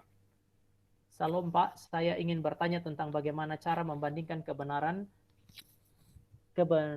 dengan benar antara Alkitab dengan ilmu umum, agar tidak terjadi kesalahan. Karena saya mempertimbangkan peristiwa Galileo berhubungan dengan gereja. Terima kasih. Kita mesti mengakui bahwa gereja pernah melakukan sebuah kesalahan yang sangat fatal terkait dengan peristiwa Galileo. Jadi terima kasih untuk mengingatkan itu. Tetapi saudara, ini yang menjadi persoalan adalah karena tafsiran yang sangat hurufiah terhadap kitab suci. Ini yang menjadi masalah. Jadi bukan masalah Alkitabnya atau berpegang kepada prinsip Alkitabnya. Masalahnya adalah gereja waktu itu berpegang kepada tafsiran hurufiah. Mereka bilang bahwa yang mengelilingi pusat alam semesta adalah bumi, bukan matahari. Kenapa? Karena lihat kitab Yosua. Yosua pernah bilang, matahari berhentilah di tempatmu. Lalu matahari berhenti, tidak kemana-mana, dan orang Israel memenangkan peperangan. Mereka bilang bahwa matahari mengelilingi bumi. Mereka lupa bahwa Alkitab sering menggunakan bahasa-bahasa yang disebut sebagai bahasa fenomenologis. Bahasa fenomenologis berarti menjelaskan alam berdasarkan penglihatan seperti biasa. Hari ini orang masih bilang matahari terbit di timur, terbenam di barat. Itu kan mengandaikan bahwa matahari bergerak dari timur ke barat. Meskipun saudara adalah orang yang sangat saintifik, saudara masih menjelaskan kadang-kadang dengan kalimat yang naif itu. Ini satu sisi secara saintifik salah, tetapi dalam bahasa fenomenologis ini benar. Nah, Alkitab waktu menjelaskan pada zaman itu, Alkitab karena Alkitab bukan buku sains, maka saudara dan saya akan menemukan bahwa penjelasan bahasa fenomenologis itu tidak boleh dilihat secara saintifik. Sekali lagi, saudara tidak bisa mengukur bahasa fenomenologis, karena kalau saudara lihat dengan mata ya sudah. Itu kenapa kalau saudara lihat semua yang terbang pada masa itu disebut burung. Karena bahasanya bahasa fenomenologis. Nah, gereja menerjemahkan bahasa fenomenologis sebagai prinsip, maka secara hurufiah, maka gereja terjebak di dalam masalah Galileo. Ya, saya bersyukur pada akhirnya gereja mesti minta maaf untuk itu, dan saya dengar gereja Katolik melakukan hal itu. Nah, bagaimana sekarang saudara dan saya membandingkan kebenaran yang ada dengan kebenaran kitab suci. Nah, kebetulan karena saya ada di filsafat, maka saya sangat sering berjumpa dengan prinsip-prinsip yang tidak cocok dengan apa yang saya pelajari dalam teologi. Kalau secara studi akademik, saya dari S1 kira-kira hampir 5 tahun, tambah S2 kira-kira 3 tahun, itu 8 tahun saya studi teologi. Lalu kemudian saya studi filsafat sekarang kira-kira hampir, kalau formalnya saya kira-kira 6 sampai juga mau hampir 7 tahun. Dan saya menemukan ada begitu banyak hal yang kontras. Saudara nggak bisa menghindari itu. Tetapi karena worldview itu berbicara mengenai presuposisi, orang Kristen senantiasa punya presuposisi Alkitab adalah firman Allah, berarti Alkitab tidak bersalah. Selama teman-teman dan saya studi Alkitab secara serius dan kemudian kita menemukan sebuah kebenaran, maka teman-teman akan menguji apa yang dikatakan oleh sains, ilmu pengetahuan juga dari sudut pandang Alkitab. Termaksud ketika saya menulis tulisan filsafat saya tidak menulis, misalnya saya membahas mengenai hati nurani dari sekian banyak subjek di dalam tesis saya waktu itu, salah satu subjeknya adalah hati nurani. Dan saya bilang hati nurani itu seperti hukum yang tertulis di dalam hati manusia. Untuk apa? Untuk menegur dia, untuk menyuarakan sesuatu yang tertulis di dalam hukum, yang menyuarakan hukum yang tertulis dalam hati. Nggak ada satu dosen yang protes kok. Saudara tahu, itu kalimat itu, hati nurani seperti hukum yang tertulis, itu saya ambil dari mana? Dari kitab Roma. Ada begitu banyak teori mengenai hati nurani, tapi saya lawan teori itu dengan argumentasi yang cukup kuat. Lalu saya pinjam salah satu filsuf, namanya Immanuel Kant. Immanuel Kant bilang bahwa hati nurani kira-kira fungsinya ada prospektif dan introspektif. Ya kira-kira seperti prinsip di dalam Alkitab. Itu saya pakai, lalu saya pertajam dengan konsep Alkitab. Jadi saudara bisa ambil konsep-konsep yang benar di dalam sains, dan saudara pertajam dengan konsep Alkitab tanpa harus bilang, ini dari kitab Roma loh. Tetapi kalau saudara tanya alat ujinya mana, kita mesti pakai Alkitab sebagai alat uji. Saya studi filsafat, namun yang menentukan penerimaan dan penolakan saya terhadap terhadap teori-teori filsafat adalah keyakinan saya terhadap kitab suci karena saya percaya kitab suci itu firman Allah. Tugas yang terberat itu bukan mengidentifikasi lalu menerima atau menolak, tetapi mengargumentasikan. Termasuk misalnya waktu ujian dan saya mempertahankan adanya kebenaran absolut di luar diri manusia, saya menolak kebenaran yang relatif di dalam ujian, itu sesuatu yang sulit. Tetapi tugas kita adalah mengargumentasikannya. Shalom, saya mau bertanya bagaimana cara melakukan pendalaman Alkitab yang benar supaya pandangan atau kesalahan berpikir kita tidak tercampur saat melakukan pendalaman Alkitab. Ini yang saya kasih begini ya, prinsip Alkitab. Saudara waktu menafsirkan sesuatu, saudara menafsir Alkitab dengan Alkitab. Jadi apapun yang kesan yang saudara dapat di dalam pikiran, saudara mesti uji apakah kesan itu cocok nggak dengan bagian kitab suci yang lain. Jangan sampai kesan yang saudara dapatkan adalah kesan yang saudara sukai, saudara senangi, tapi ternyata kesan atau tafsiran kita bertentangan dengan ayat-ayat lain di sana. Dan jangan mencoba untuk menafsir ayat-ayat yang kurang jelas dengan perasaan aja misalnya. Saya tulis di situ ayat-ayat yang jelas harus digunakan untuk menafsir yang kurang jelas. Kitab-kitab yang isinya pengajaran, misalnya Filipi, Roma, dan seterusnya, itu harus menjadi alat untuk menafsir kitab-kitab sejarah atau kitab-kitab puisi. Ini menolong supaya hasil tafsiran kita itu nggak bermasalah. Jadi ini prinsip penafsir Alkitab ya. Yang kedua, saudara perlu membaca Alkitab seperti buku. Kata apa yang tertulis di situ, konteksnya. Kata punya makna di dalam konteks. Konteks juga berkaitan dengan genrenya. Saudara nggak bisa baca puisi seperti saudara membaca tulisan historis misalnya. Kalau metafora, saudara nggak boleh baca secara hurufiah. Saudara perlu, ini yang paling sulit adalah meneliti struktur bahasa dan seterusnya. Namun saya mau jawab pertanyaan ini dengan minta geser ke slide terakhir. Next.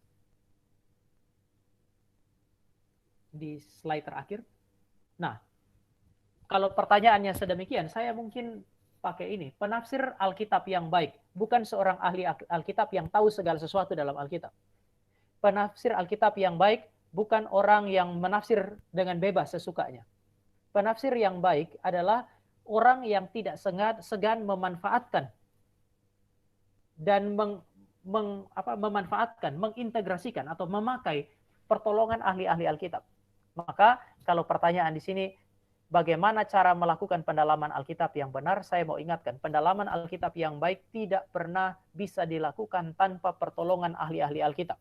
Dan itu biasanya ada di dalam komentari. Paling minimal saudara mesti berusaha untuk kumpul-kumpul duit. Saya pernah jadi mahasiswa sehingga saya melakukan proses ini. Kumpul-kumpul duit untuk membeli study Bible. Study Bible itu saya punya sebentar ya. Saya minta waktu sebentar, saya ambil beberapa detik.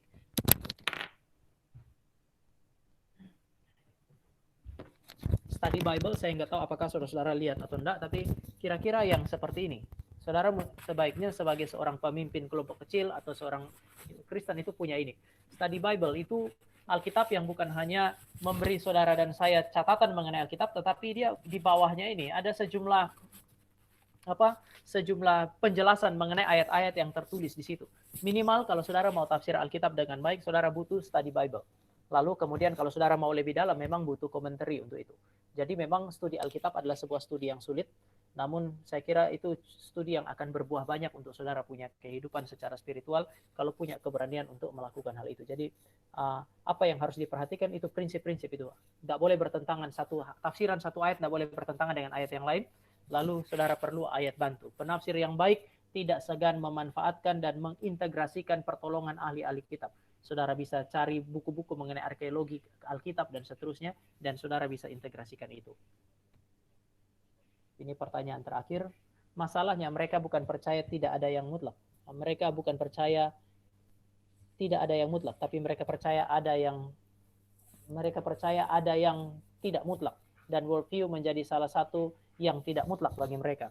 Selain itu, kita pun juga seakan melakukan kesalahan yang sama, yaitu kita menganggap diri benar padahal kita belum lihat pandangan mereka. Bagaimana meyakinkan mereka kalau Alkitab itu adalah kebenaran mutlak? Begini, saya pinjam kalimatnya. Mereka bukan percaya tidak ada yang mutlak, tetapi mereka percaya ada yang tidak mutlak. Pertanyaannya sekarang adalah kepercayaan mereka bahwa ada yang tidak mutlak ini mutlak atau tidak. Jadi Davin mesti pikirkan ini sebenarnya. Mereka mau percaya apa saja, tetapi yang namanya kepercayaan pasti mereka yakini mutlak itu. Kalau mereka percaya tidak ada yang mutlak, sekali lagi, kalau mereka percaya tidak ada yang mutlak, maka mereka pasti percaya dengan yakin.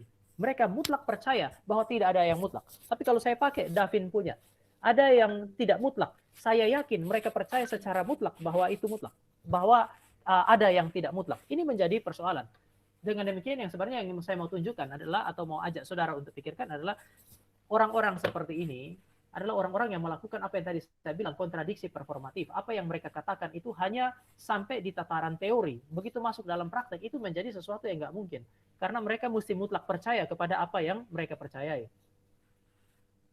Selain itu, kita pun seakan melakukan kesalahan yang sama, yaitu kita menganggap diri benar, padahal kita belum lihat pandangan mereka. Oh ya, itu kesalahan fatal kita kalau kita tidak mempelajari orang punya, langsung kita tuduh itu sebagai sesuatu yang salah. Saya kira itu kesalahan, dan itu tidak boleh kita ulangi loh. Sekali lagi, itu kesalahan yang nggak boleh diulangi.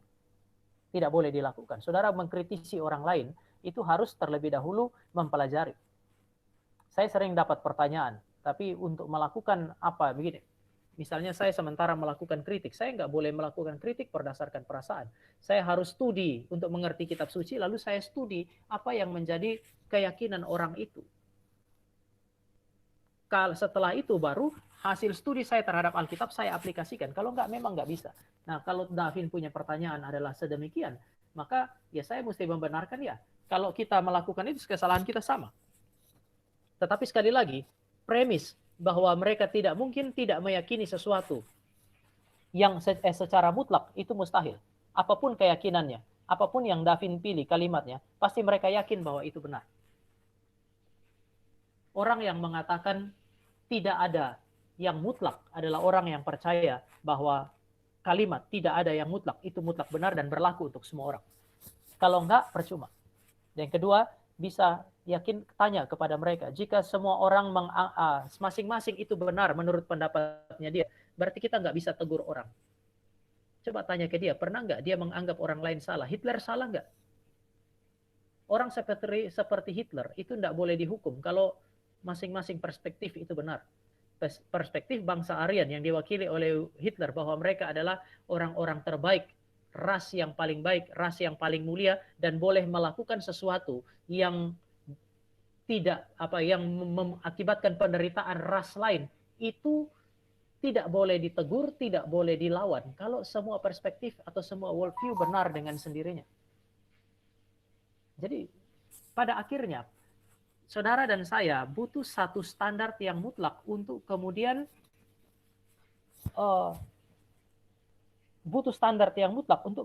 bisa menegur orang lain. Itu kenapa tadi saya berani sekali bilang bahwa mereka pun pasti punya sesuatu yang mereka mutlakkan. Namun karena worldview itu sesuatu yang tidak disadari, maka itu keluar dengan sendirinya. Bagaimana cara kita meyakinkan mereka kalau Alkitab itu adalah firman Allah? Nah, untuk yang terakhir ini, saudara Davin perlu bergantung sepenuhnya kepada kuasa Roh Kudus. Mengapa meyakinkan orang Alkitab firman Allah? Kita bisa kasih argumentasi melalui jalur bibliologi yang kita pelajari, atau teologi yang kita pelajari. Namun meyakini sampai kemudian menjadi convictional belief, maafkan, itu pekerjaan Allah Roh Kudus. Pekerjaannya kita adalah membangun argumentasi sebaik yang terbaik untuk menunjukkan bahwa Alkitab adalah firman Allah. Dan saudara membangun argumentasi terbaik, ya saudara pakai Alkitab, Alkitab itu firman Allah. Urusan percaya dan tidak, pada akhirnya saudara mesti kembalikan kepada pekerjaan Roh Kudus di dalam hatinya dia. Saya kira itu. Tapi Davin, tidak mungkin ada orang yang tidak mungkin ada orang yang tidak meyakini sesuatu secara mutlak. Itu sesuatu yang mustahil. Itu kenapa saya bilang ada kontradiksi dalam pemikiran teman-teman yang relativis. Saya kira kalau lihat di situ sudah nggak ada pertanyaan lagi ya. Oke, baik, terima kasih Pak Tama untuk jawabannya.